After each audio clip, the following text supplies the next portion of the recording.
Praise the Lord. நீதிமொழிகள் 20ஆம் அதிகாரம். திராட்சரசம் பரியாசம் செய்யும், மதுபானம் அமளி பண்ணும், அதனால் மயங்குகிற ஒருவனும் ஞானவான் அல்ல. ராஜாவின் உருக்குதல் சிங்கத்தின் கர்ஜிப்புக்கு சமானம். அவனை கோபப்படுத்துகிறவன் தன் பிராணனுக்கே துரோகம் செய்கிறான். வழக்குக்கு விலகுவது மனுஷனுக்கு மேன்மை. மூடனானவன் எவனும் அதிலே தலையிட்டுக் கொள்வான். சோம்பேறி குளிர்கிறதென்று உள்ளமாட்டான். அறுப்பிலே பிச்சை கேட்டாலும் அவனுக்கு ஒன்றும் கிடையாது. மனுஷனுடைய இருதயத்திலுள்ள யோசனை ஆழமான தண்ணீர் போல் இருக்கிறது, புத்திமானோ அதை மொண்டெடுப்பான். மனுஷர் பெரும்பாலும் தங்கள் தயாழத்தை பிரசித்தப்படுத்துவார்கள். உண்மையான மனுஷனை கண்டுபிடிப்பவன் யார்? நீதிமான் தன் உத்தமத்திலே நடக்கிறான்.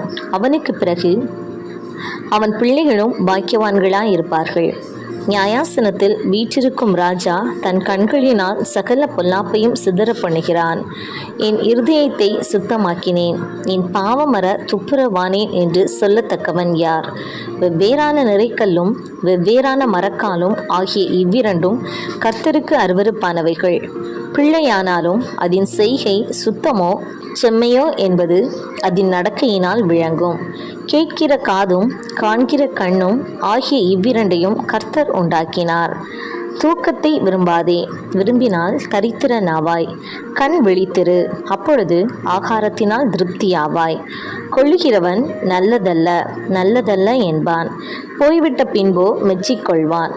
பொன்னும் மிகுதியான முத்துக்களும் உண்டு, அறிவுள்ள உதடுகளோ விலையுயர்ந்த இரத்தினம். அந்நியனுக்காக பிணைப்பட்டவனுடைய வஸ்திரத்தை எடுத்துக்கொள், அந்நிய ஸ்திரீயை நிமித்தம் அவன் கையில் ஈடு வாங்கிக்கொள். வஞ்சனையினால் வந்த போஜனம் மனுஷனுக்கு இன்பமாயிருக்கும், பின்போ அவனுடைய வாய் பருக்கை கற்களால் நிரப்பப்படும். ஆலோசனையினால் எண்ணங்கள் ஸ்திரப்படும். நல்யோசனை செய்து யுத்தம் பண்ணு. தூற்றிக்கொண்டு திரிகிறவன் இரகசியங்களை வெளிப்படுத்துவான்.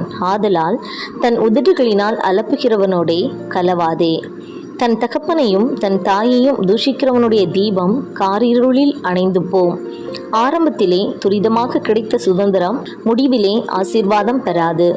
தீமைக்கு சரி கட்டுவேன் என்று சொல்லாதே. கர்த்தருக்கு காத்திரு, அவர் உன்னை ரட்சிப்பார். வெவ்வேறான நிறைக்கற்கள் கர்த்தருக்கு அருவருப்பானவைகள். கள்ளத்தராசு நல்லதல்ல. கர்த்தராலே மனுஷருடைய நடைகள் வாய்க்கும். ஆகையால் மனுஷன் தன் வழியை அறிந்து கொள்வதெப்படி? பரிசுத்தமானதை விழுங்குகிறதும் பொருத்தனை செய்த பின்பு யோசிக்கிறதும் மனுஷனுக்கு கண்ணியாயிருக்கும். ஞானமுள்ள ராஜா துன்மார்க்கரை சிதறடித்து அவர்கள் மேல் உருளையை உருட்டுவான். மனுஷனுடைய ஆவி கர்த்தர் தந்த தீபமாயிருக்கிறது, அது உள்ளத்தில் உள்ளவைகளை எல்லாம் ஆராய்ந்து பார்க்கும். தயையும் சத்தியமும் ராஜாவை காக்கும். தயையினாலே தன் சிங்காசனத்தை நிற்க பண்ணுவான். வாலிபரின் அலங்காரம் அவர்கள் பராக்கிரமம், முதிர் வயதானவர்களின் மகிமை அவர்கள் நரை.